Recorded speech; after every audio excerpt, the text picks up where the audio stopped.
7 अक्टूबर 2023 के बाद इजराइल पर सबसे बड़ा हमला हुआ है।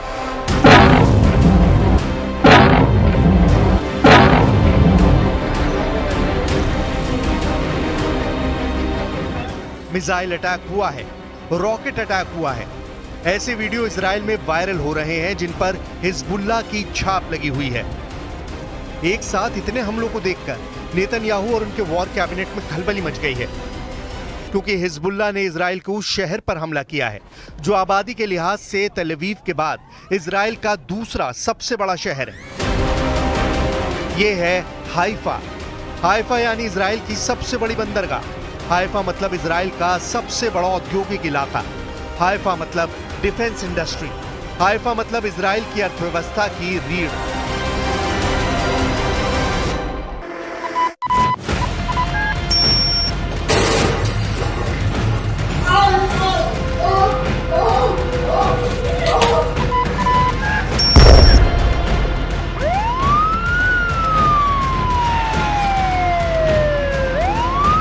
क्या हाइफा पर हुआ हमला हिजबुल्लाह का पेजर बम वाले अटैक का बदला है?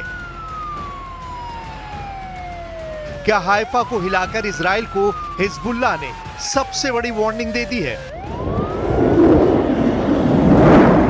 हिजबुल्लाह ने इजराइल के उस अड्डे को टारगेट बनाने का दावा किया है जहां से फाइटर जेट उड़कर लेबनान पर बमबारी कर रहे हैं। हिजबुल्लाह ने अपना बड़ा टारगेट इजराइल रमात डेविड एयरबेस को बनाया है। यह एयरबेस हाइफा से करीब 20 किलोमीटर दक्षिण पूर्व में है। मैप पर देखिए, यहां पर हाइफा है और यहां पर है इजराइल का बहुत ही खास और सीक्रेट रमात एयरबेस।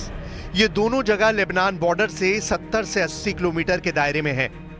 रमात एयरबेस पर इजराइल एयरफोर्स के F-16 फाइटर जेट की 3 स्क्वाड्रन तैनात हैं, यानी 50 से ज्यादा F-16 इसी एयरबेस पर तैनात हैं।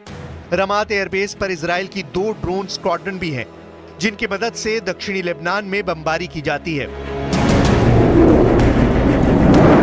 इस एयरबेस और आसपास के इलाके में हिजबुल्लाह ने 100 से ज्यादा रॉकेट दागे हैं।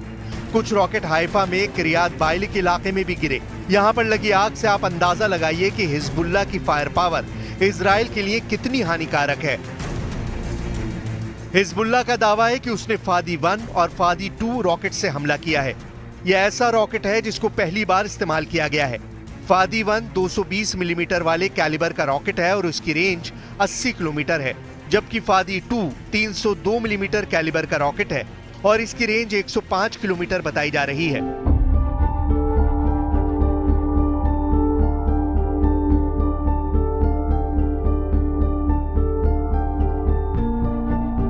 फादी रॉकेट सीरिया के M302 रॉकेट की नकल बताया जा रहा है, लेकिन यह बात सच है कि हमास के 7 अक्टूबर वाले हमले के बाद से यह हिजबुल्लाह का सबसे बड़ा हमला है।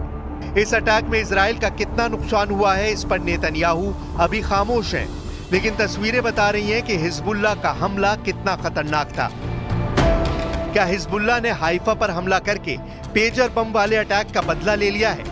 क्या हिजबुल्लाह ने हाइफा को हिलाकर इजराइल को सबसे बड़ी वार्निंग दे दी है? इस वक्त इजराइल में जैसे धारा 144 लागू है। बाहर यानी सड़क और बाजार में 10 लोगों के एक जगह इकट्ठे होने पर पाबंदी लगी है, जबकि घरों या किसी बिल्डिंग के अंदर 100 लोगों को एक जगह होने पर मना किया गया है। हिजबुल्लाह के हमलों के बाद उत्तरी इजराइल में बहुत ज्यादा खौफ है। गोलान की पहाड़ियों पर स्कूल बंद कर दिए गए हैं। गलीली, हाइफा और बेतशीन इलाकों में स्कूल बंद करने का ऑर्डर है। जुलाई 2024 में इस ड्रोन वीडियो को रिलीज करके हिजबुल्लाह ने इजराइल को चौंका दिया था, जब उसके एक ड्रोन ने इजराइल के कई खुफिया ठिकानों की रिकॉर्डिंग की और उसकी पूरी जानकारी बेरूत में हिजबुल्लाह हेडक्वार्टर को भेज दी थी। पूरे इजराइल में इस ड्रोन फुटेज ने कोहराम मचा दिया था। तब हिजबुल्लाह ने दावा किया था कि इजराइल के इंच-इंच इलाके और उसके बड़े ठिकानों की तफसील उसके पास पहुंच चुकी है।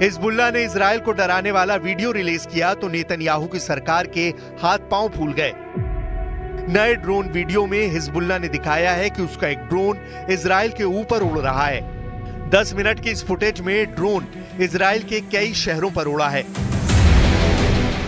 18 जून 2024 को हिजबुल्लाह का जो ड्रोन इजराइल में घुसा, वो कई खुफिया ठिकानों की तस्वीर खींचकर वापस लेबनान ले गया। इजराइल उसका कुछ भी नहीं बिगाड़ पाया। ये ड्रोन उत्तरी इजराइल के किरियात शमोना, नहरिया, सफर, कारमील, अफूला शहरों से लेकर इजराइल के हाइफा पोर्ट तक उड़ता हुआ दिखाया गया। अब इसी ड्रोन फुटेज का इस्तेमाल करके हिजबुल्लाह ने इजराइल को काला रविवार वाला तोहफा दिया है। यह आग बता रही है कि हिजबुल्लाह ने जो वार्निंग दी थी वो वाकई बहुत खतरनाक थी। 10 मिनट के वीडियो में इस ड्रोन ने ऐसे ऐसे ठिकानों को फिल्माया है जिसे देखकर नेतन्याहू को मोसाद समेत इजरायली सेना के हर कमांडर की मीटिंग बुलानी पड़ी। हिजबुल्लाह के ड्रोन से हाइफा का पोर्ट भी रिकॉर्ड किया गया था। इस वीडियो में इजरायली हथियारों की कंपनी रफाल का कॉम्प्लेक्स भी फिल्माया गया था। मिसाइल के गोदाम, एयर डिफेंस सिस्टम, पनडुब्बी कमांड सेंटर से लेकर कई अड्डे रिकॉर्ड किए गए।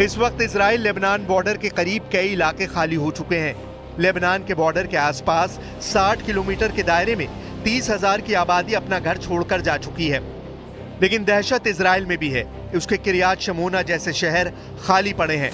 1 लाख से ज्यादा लोग दक्षिण इजराइल की तरफ कूच कर चुके हैं। हाइफा जैसे शहर में भी डर पसरा हुआ है।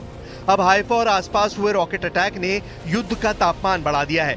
इजराइल और हिजबुल्लाह का घोषित युद्ध अब गजा पर बमबारी जैसा खतरनाक होता जा रहा है।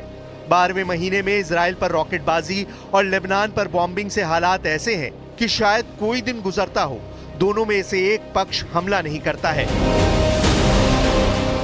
इजराइल और हिजबुल्लाह के अघोषित युद्ध में अब तक इजराइल के 26 नागरिक और 22 सैनिक हिजबुल्लाह के हमलों में मारे गए हैं, जबकि नसरल्लाह के 502 लड़ाके अब तक मारे जा चुके हैं। ये लेबनान के मिलिशिया को बड़ा झटका है। इसलिए नसरल्लाह और हिजबुल्लाह दोनों आग बबूला हैं। पेजर बम वाले सीरियल ब्लास्ट के बाद हिजबुल्लाह बड़ा बदला लेना चाहता है।